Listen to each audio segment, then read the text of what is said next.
नमस्कार दर्शकों, मैं हूं कुमार मोहित और स्वागत है आपका दूरदर्शन के इस कार्यक्रम उपभोक्ता संरक्षण में। दर्शकों, जहां एक ओर हमारा देश विश्व की 5वीं सबसे बड़ी अर्थव्यवस्था बन चुका है और हमारे बाज़ारों की पहचान आज के समय में ग्लोबल मार्केट में है, वहीं हमारे देश के अंदर कई ऐसे व्यापारी हैं जो अपने ग्राहकों के साथ ठगी करते हैं।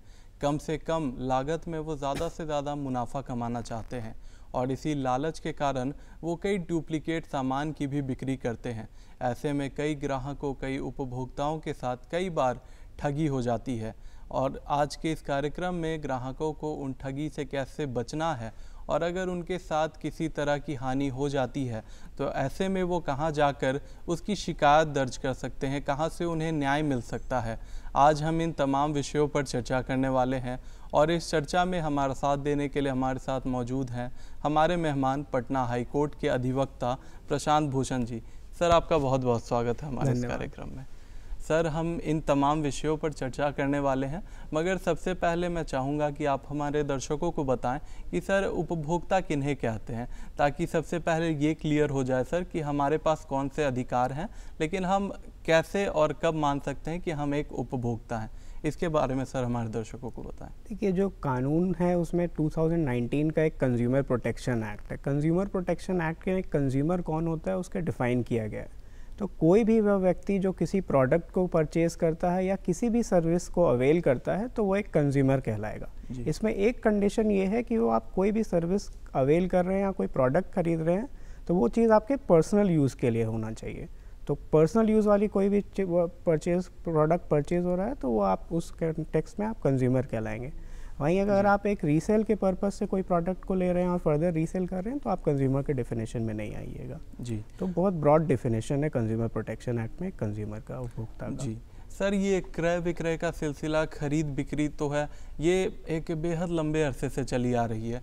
तो सर 1986 में कंज्यूमर राइट्स प्रोटेक्शन एक्ट जो है वो बनाने की सर क्या आवश्यकता पड़ी, कैसे उसकी ज़रूरत पड़ी सर, इसके बारे में थोड़ी जानकारी। देखिए, चूँकि मार्केट में जो कंज्यूमर है उसको एक काफ़ी सारी राइट्स प्रोवाइड करने की ज़रूरत थी, क्योंकि जो सेलर्स हैं उनका पोजीशन जो है, बार्गेनिंग पोजीशन जो है काफ़ी ज़्यादा होता है और एज अ कंज्यूमर आप एक यूनिट में, अनडिवाइडेड यूनिट में, तो जब तक आपको कोई राइट्स नहीं प्रोवाइड कर दी जाती हैं और आपके प्रोटेक्शन के लिए कुछ अथॉरिटी नहीं रहती है तब तक आप ठगे जाते रहेंगे और आपके पास कोई सुझाव नहीं रहेगा, कोई तरीका नहीं रहेगा जिस तरीके से आप अपने आप को बचाव कर सकते हैं। तो एक कंज्यूमर को, उपभोक्ता को प्रोटेक्शन के लिए सरकार का ये दायित्व था। उस दायित्व का निर्वहन करते हुए कंज्यूमर प्रोटेक्शन एक्ट 1986 लाया। टाइम के साथ काफ़ी सारी चेंजेस की ज़रूरत थी, तो पुराने वाले एक्ट 86 वाले एक्ट को रिप्लेस करके काफ़ी सारी प्रोविजंस को चेंज करते हुए, नए ई कॉमर्स के डेवलपमेंट को देखते हुए 2019 वाले एक्ट को इनैक्ट किया गया है और आज के डेट में 2019 वाले एक्ट से कंज्यूमर प्रोटेक्शन गवर्न होती है।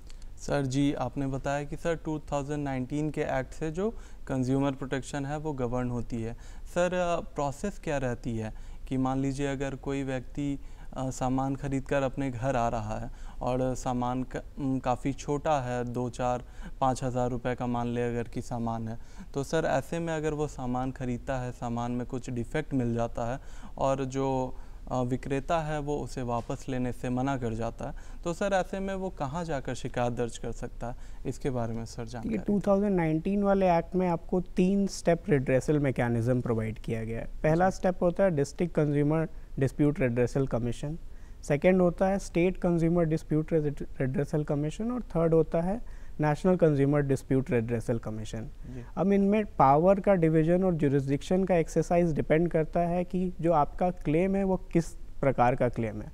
अगर आपका 1 करोड़ तक का क्लेम है तो आपका क्लेम जो फाइल होगा वो डिस्ट्रिक्ट कंज्यूमर रिड्रेसल कमीशन में होगा और 1 करोड़ से 10 करोड़ के बीच का जो भी क्लेम रहेगा वो state consumer dispute redressal commission में रहेगा और 10 करोड़ से ऊपर के disputes direct national consumer dispute redressal commission में फाइल होंगे।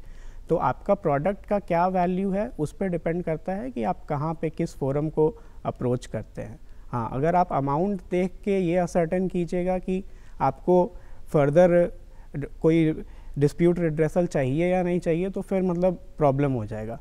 इसका ये मतलब नहीं है कि अगर आप 5,000 के प्रोडक्ट को ख़रीदते हैं तो आप छोड़ दीजिए कि ठीक है मेरे साथ ठगी हो गया, कोई बात नहीं। और एक बहुत मामूली सी चीज़ है कि अभी आप एक रीसेंट न्यूज़ में देखा होगा आपने, एक न्यूज़ आया था कि एक लड़की का क्लैट का एग्ज़ाम था, all India law entrance test exam था। उसने ओयो रूम्स के थ्रू बुकिंग किया था, होटल का बुकिंग किया था, किसी अदर सिटी में उसका एग्ज़ाम का सेंटर था। 1000-2000 रुपए की मात्र बुकिंग होगी, लेकिन उस बुकिंग को ओयो ने बिना इन्फॉर्म किए कैंसिल कर दिया। होटल जाने पे पता चला कि होटल उस ओयो से डीलिस्ट हो चुकी है। तो फाइनली ऑल्दो बहुत कम अमाउंट इन्वॉल्व था, 2000 ही इन्वॉल्व था, बट चूंकि वो एक सजग कंज्यूमर थी, वो कंज्यूमर डिस्प्यूट रिड्रेसल कमीशन में गई, इसीलिए अल्टीमेटली उन्हें 18 लाख कॉम्पेंसेशन अवार्ड किया गया।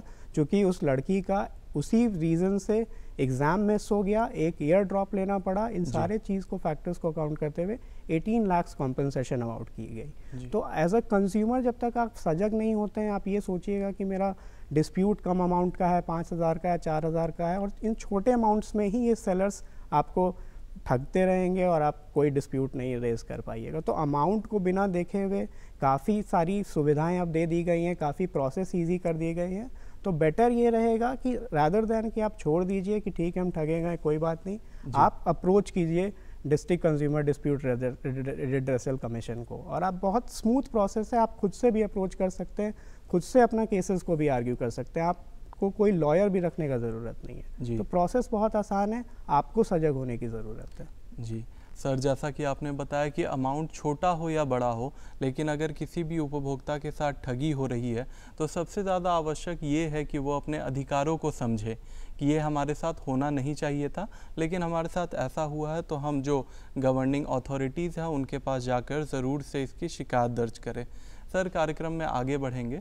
सर, जैसा कि आपने भी जिक्र किया कि सर जो मार्केट का तरीका है, जो शॉपिंग का तरीका है, वो बदलते समय के साथ काफ़ी बदल चुका है। जहां एक समय पर हम लोग ऑफलाइन शॉपिंग किया करते थे, खुद से बाज़ार जाकर चीज़ों को जांच कर परख कर ख़रीदा करते थे, तो वहीं आज के टाइम में हम ऑनलाइन शॉपिंग करना पसंद करते हैं कि हम अपने फ़ोन से या अपने लैपटॉप से किसी भी प्रोडक्ट को ऑर्डर कर देते हैं और वो हमारे डोर स्टेप तक पहुँच जाता है। लेकिन सर, कई बार ऐसा होता है कि जब हम ऐसी ख़रीदारी करते हैं तो हमारे साथ जो ठगी होती है उसके चांसेस बहुत ज़्यादा देखे जाते हैं कि जो हमें सामान दिखाया जा रहा है वो दिख कुछ और रहा है और जो हम रिसीव करते हैं वो उसमें काफ़ी अंतर हमें देखने को मिलता है। सर, ऐसा क्यों होता है, और अगर ऐसा किसी के साथ होता है तो वो कैसे इसकी शिकायत दर्ज कर सकते हैं? सर, इसके बारे में हमारे दर्शकों को बताएं। सबसे इम्पॉर्टेंट यहाँ पे ये होता है कि आप एक सजग कंज्यूमर रहिए। आपको एक्ट के under right to information provide किया गया है, तो आप किसी भी पोर्टल से अगर कोई भी ऑनलाइन परचेज़ कर रहे हैं तो ये एक सेलर का रिस्पॉन्सिबिलिटी है कि वो उस प्रोडक्ट के सारे डिटेल्स को मेंशन करे। वो डिटेल्स इंक्लूड होंगे कि अगर आप क्लोथ्स से रिलेटेड है तो कौन सी फैब्रिक यूज़ की गई है, मैन्युफैक्चरिंग कब की है, किस यूनिट में मैन्युफैक्चर हो रही है, ये सारे आपको इन्फॉर्मेशन अवेलेबल रहेंगे जी। अगर आप प्रोडक्ट जो डिस्प्ले किया जा रहा है उससे अलग कोई प्रोडक्ट आपके पास आ रहा है तो वो एक ठगी का केस बनता है, जिसके लिए आप सारे प्रूफ्स आपके पास रहेंगे। जब आप परचेज़ कर रहे हो तो उस टाइम का जो भी आपको इंफॉर्मेशन प्रोवाइड किया जा रहा है उसकी कॉपी रहेगी, आप जो परचेज़ की हो रिसिप्ट रहेगी। तो आप इन सारे चीज़ों को लेके कंज्यूमर डिस्प्यूट रिड्रेसल कमीशन जा सकते हो, और जाने से पहले भी आप एक डिस्प्यूट रेज कर सकते हो सेलर से, और अगर कोई ग्रीवांस रिड्रेस नहीं होता है फिर उस केस में आप अप्रोप्रिएट फोरम अप्रोच कीजिएगा और आपका डिस्प्यूट रिड्रेसल होगा। हाँ, ऑनलाइन वाले कॉन्टेक्स्ट में एक पहले के एक्ट में डिफरेंस और अब के एक्ट में एक मेजर डिफरेंस आ गया है। इसी चीज़ को लेकर डिफरेंस लाया गया है कि पहले एक प्लेस ऑफ सुइंग, आप केस कहाँ फाइल करेंगे, ये एक इंटायरली डिफरेंट था। अब आप जहाँ रह रहे हैं, आपने प्रोडक्ट कहीं से भी ख़रीदा हो, ऑनलाइन ख़रीदा हो, किसी दूसरे स्टेट में जाके ख़रीदा हो, या वो सेलर किसी भी जगह का रहेगा, उससे कोई अंतर नहीं पड़ेगा। आप जिस जगह पे रह रहे हो, आप जिस जगह पे अपने प्रोफेशन को डिस्चार्ज कर रहे हो, या किसी जॉब में हो, या किसी भी तरीके के बिजनेस चला रहे हो, तो आप उस प्लेस ऑफ सुइंग, वो भी प्लेस ऑफ सुइंग होगा कि मतलब आप उस जगह पे भी केस फाइल कर सकते हो इररिस्पेक्टिव ऑफ कि वो परचेज कहाँ से हुआ जी। ठीक, ये सारी चीज़ें हैं जिनका ध्यान रखना चाहिए जी। सर, जैसा कि आपने बताया कि अब जो प्रक्रिया है वो काफ़ी सिंपल हो गई है कि जहाँ के हम रहने वाले हैं हमें ज़रूरत नहीं है कि जहाँ से हमने सामान ख़रीदा हम उसी स्टेट में जाकर वहाँ पर के बॉडी में जाकर हम उसको क्लेम करें। लेकिन सर, आपने साथ ही जिक्र किया प्रूफ का कि सर जब हम शॉपिंग करते हैं तो सबसे बड़ा प्रूफ हमारे पास जो होता है वो होता है हमारा रिसीट। हमारा रसीद ही सबसे बड़ा प्रूफ है कि ये इस सामान को हमने इस जगह से ख़रीदा है। और अगर कोई भी खराबी आती है उसमें या फिर वो गुणवत्ता रहित वस्तु है या सेवा मिल रही है हमें, तो हम क्लेम कर सकते हैं कि हमने ये सर्विस या प्रोडक्ट यहीं से बाय या अवेल किया है और जो हमें सेटिस्फाइड हम उससे नहीं हैं। लेकिन सर कई बार ऐसा देखा जाता है कि जो उपभोक्ता हैं, जो ग्राहक हैं, वो कई बार ऐसी छोटी वस्तुओं को खरीदते समय रिसीट नहीं लेते। तो सर ऐसे में रिसीट लेना कितना ज़रूरी है ग्राहकों के लिए, ताकि वो अपने राइट्स को क्लेम कर पाएँ ऐसी अगर नौबत आती है उनके साथ? तो इसके बारे में सर बताएं। देखिए, रिसीट का इम्पोर्टेंस इसलिए बहुत ज़्यादा है, और मतलब क्योंकि आप किसी भी कोर्ट ऑफ लॉ में जाइएगा तो पहला आपको बेसिक फैक्ट स्टैब्लिश करना रहेगा कि आप उस प्रोडक्ट को आपने ख़रीदा है जी, कितने में ख़रीदा है। तो ये सारी चीज़ें सिर्फ और सिर्फ रिसिट से ही प्रूफ की जा सकती है, अदरवाइज भी प्रूफ की जा सकती है। ऐसा नहीं है कि रिसिट नहीं है तो आप नहीं फाइल कर सकते हैं। लेट से आपने ऑनलाइन परचेज़ किया या आपने ओयो रूम से गए, तो आप आज के डेट में सारी ट्रांजैक्शंस ऑनलाइन हो रही हैं, तो उस ट्रांजैक्शन के बेसिस पे भी आप फाइल कर सकते हैं। लेकिन वो एक प्रोसेस लेंदी हो जाएगा, एक प्रूफ करना डिफ़िकल्ट हो जाएगा। तो एज उपभोक्ता जब तक आप अपने दायित्वों के प्रति जागरूक नहीं है, ये आपका एक दायित्व है कि आप जब भी कोई परचेज़ कर रहे हैं, कोई भी प्रोडक्ट को या कोई भी सर्विस को अवेल कर रहे हैं, तो आप रिसिट ज़रूर लें। वो रिसिट से फ़ायदा ये होगा कि जब कभी भी अगर ठगी का आप शिकार होते हैं, तो आप जब भी कोर्ट में जाइएगा तो आपके पास एक प्रूफ रहेगा और एक बेसिस रहेगा किसी भी क्लेम को इनिशिएट करने का। तो वो मतलब एक बहुत ज़रूरी चीज़ है आपके अपने खुद के राइट को इन केस ऑफ आप ठगे जाते हैं, उन केस ऑफ उस केस में आपको प्रोटेक्ट करने के लिए। तो अदरवाइज़ आप कर पाइएगा, लेकिन वो प्रोसेस हार्ड हो जाएगा, वो डिफ़िकल्ट हो जाएगा, आप शायद ना प्रूफ कर पाएँ कि आपने ख़रीदा है। तो इसलिए वो रिसिट का बहुत ज़्यादा इंपॉर्टेंस है। और ये आपका राइट है, अगर कोई डिनाई कर रहा है तो वो भी गलत कर रहा है, आप उसके अगेंस्ट भी कंप्लेन कर सकते हैं अगर कोई आपको रिफ्यूज़ कर रहा है कि हम रिसिट नहीं देंगे।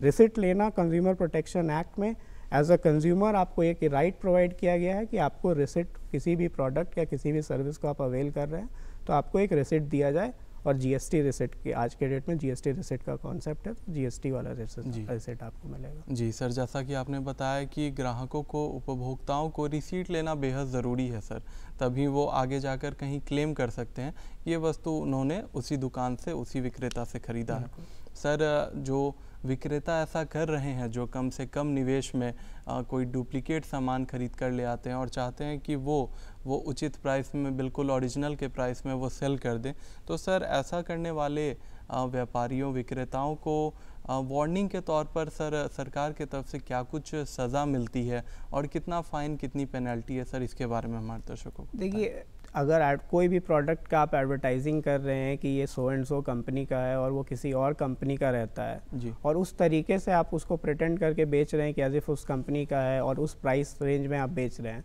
तो ये एक फॉल्स एडवर्टाइजमेंट का केस हो जाएगा। तो फॉल्स एडवर्टाइजिंग के केस में जो 2019 वाली एक्ट है उसमें प्रोवाइड किया गया है कि 2 साल तक के सज़ा का प्रोविज़न है और 10 लाख तक के फ़ाइन का प्रोविज़न है। ये फर्स्ट टाइम अगर ऑफेंस रहेगा तो होगा, और सेकेंड टाइम ऑफेंस होगा तो ये बढ़ जाता है 5 साल तक का सज़ा और 50 लाख तक का फ़ाइन हो जाता है। तो ये बिल्कुल एक ऐसा प्रैक्टिस है जिसके लिए अप्रोप्रिएट प्रोविजंस बनाए गए हैं, बस वो आइडेंटिफिकेशन का ज़रूरत है। और एक कंज्यूमर प्रोटेक्शन अथॉरिटी भी बनाई गई है। उस कंज्यूमर प्रोटेक्शन अथॉरिटी में इन सारे इस तरीके के अगर कुछ भी चीज़ होते हैं तो आप उसका कंप्लेन कर सकते हैं, और उसमें कंज्यूमर प्रोटेक्शन अथॉरिटी जो अलग से बनाई गई है उसमें एक इन्वेस्टिगेटिंग विंग है जो कि डायरेक्टर जनरल हेड करते हैं। तो इंडिपेंडेंट इन्वेस्टिगेशन करने का भी कंज्यूमर प्रोटेक्शन अथॉरिटी को पावर दिया गया, जो कि नए एक्ट में ही उस अथॉरिटी का बनाया गया है। इन्हीं सारी चीज़ों को देखते हुए कि काफ़ी तरीके की मिसलीडिंग एडवर्टीजमेंट्स होती है, क्लेम कुछ होगा एडवर्टीजमेंट में, लेकिन अब अगर आप एक्चुअल प्रोडक्ट यूज़ कीजिएगा तो उसका कुछ और एक्सपीरियंस रहेगा, या किस सर्विसेज के बारे में भी अगर बोला जाए तो कुछ और सर्विसेज आपको दिखाया जाएगा एडवर्टाइजमेंट के दौरान, लेकिन वो अलग रहेगा। और इन एडवर्टाइजमेंट कैंपेन्स में काफ़ी सारे एक्टर्स और काफ़ी सारे इन्फ्लुएंसर्स भी इंक्लूड किए जाते हैं। आज के डेट में इंस्टाग्राम और यूट्यूब ये सारे में भी इन्फ्लुएंसर्स का भी काफ़ी ज़्यादा रोल आ चुका है। तो नए वाले एक्ट में जो अगर इस तरीके की कोई भी क्लेम हो रही है और उसको कोई प्रमोट भी कर रहा है तो वो भी फॉल्स एडवर्टाइजिंग के कैटेगरी में आएगा, और वो जो पेनल्टी मैंने बताया वो उन पे भी इक्वली एप्लीकेबल रहेगा। तो ऐसा नहीं है कि आप सिर्फ प्रचार कर रहे हैं तो आपकी कोई लाइबिलिटी नहीं है, आप पे भी लाइबिलिटी आएगा अगर आप गलत चीज़ का प्रचार कर रहे हैं और वो if that product turns out to be something else. जी सर, कई बार ऐसा होता है सर कि उपभोक्ता जब कोई सामान खरीदते हैं उनके साथ ठगी हो जाती है, तो वो थोड़ा लेज़ी अप्रोच अपनाते हैं। वो सर कई बार जो उपभोक्ता होते हैं वो कोर्ट कचहरी के चक्करों में नहीं पड़ना चाहते, और आपने सर कंज्यूमर प्रोटेक्शन अथॉरिटीज़ के बारे में बताया, तो सर वैसे में कंज्यूमर फोरम कितना इम्पोर्टेंट रोल प्ले करता है सर, और जो उपभोक्ता हैं वो स्वयं किस प्रकार से कंप्लेन फाइल कर सकते हैं, इसके बारे में सर थोड़ी जानकारी दें। देखिए, स्टार्टिंग में आपने एक चीज़ पूछा था जी कि एक्ट को क्यों बनाया गया। जी, यही पर्पस था एक्ट को बनाने का कि अगर पहले आप अगर ठगे जाते तो आपको नॉर्मल कोर्ट के थ्रू, सिविल कोर्ट के थ्रू एक लंबा प्रोसीजर हो जाता जिसमें कि आपको लॉयर एंगेज करना रहता है, आपको फैक्ट्स प्रूव करना रहता है, वो सारे चीज़ करने रहते हैं। पर्पस एक्ट का यही था कि आपको एक मैकेनिज्म प्रोवाइड किया जाए जिससे कि आपका ग्रीवांस रिड्रेस हो सके। अब इस जो डिस्ट्रिक्ट कंज्यूमर रिड्रेसल कमीशन है या स्टेट है या नेशनल जो भी बनाए गए हैं, इस पर रिक्वायरमेंट ये है ही नहीं कि आप किसी लॉयर के थ्रू जाएं। आप सिंपल से एक फॉर्म प्रोवाइड किया गया है, एक ऑनलाइन पोर्टल क्रिएटेड है, आप फॉर्म फिल कीजिएगा, आप सारे डिटेल्स प्रोवाइड कीजिएगा, आप अपना क्लेम बताइएगा और उसको आप ऑनलाइन फाइल कर दीजिए। आपको हार्ड कॉपी भी सबमिशन का आज के डेट में कोई ज़रूरत नहीं है। पोर्टल बना हुआ है, आप पोर्टल में खुद से फाइल कीजिए। अब यहाँ पे चूंकि लॉयर का रोल एलिमिनेट हो रहा है, आप खुद से सब चीज़ कर सकते हैं, तो सिर्फ और सिर्फ ज़रूरत है तो आपको सजग होने की ज़रूरत है। सरकार ने सारी चीज़ें कर दी है, अब आप खुद सजग होइएगा तो ही आप अपने राइट्स को प्रोटेक्ट कर पाइएगा। जी सर, आपने सजग होने के ज़रूरत को, इम्पोर्टेंस को बताया कि हमें अपने राइट्स के बारे में अवेयर होना कितना ज़रूरी है। तो सर अवेयरनेस के मद्देनज़र हमारी सरकार जो है वो लगातार ही ये प्रयास करते रहती है कि जो कंज्यूमर है वो अपने अधिकारों को समझे, अपने ड्यूटीज़ को भी समझे कि रिसीट लेना कितना ज़रूरी है। तो उसी के मद्देनज़र सर सरकार के द्वारा कई अभियान चलाए जाते हैं, जैसे कि जागो ग्राहक जागो अभियान काफ़ी प्रसिद्ध है। सर इन अभियानों का कितनी बड़ी भूमिका रहती है और किस तरह से ये कारगर है, इसके बारे में सर हमारे दर्शकों। देखिए, इन अभियानों का इम्पोर्टेंस इसलिए क्योंकि कॉमन जो लोग हैं उन्हें पता नहीं है कि एक्ट क्या है, उन्हें किस फोरम में जाना है, उन्हें किस प्रकार की राइट्स प्रोवाइड किए गए हैं। उन्हें लगता है कि मैं एक छोटा सा आदमी हूँ, मैं क्या कर पाऊँगा, इतनी बड़ी कंपनी है, मैं इनके पीछे पढ़ूंगा, कब तक पढ़ूंगा।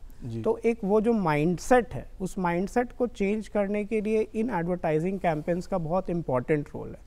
इन एडवर्टाइजिंग कैंपेन से कंज्यूमर को लगता है कि नहीं, कंज्यूमर इज़ द किंग।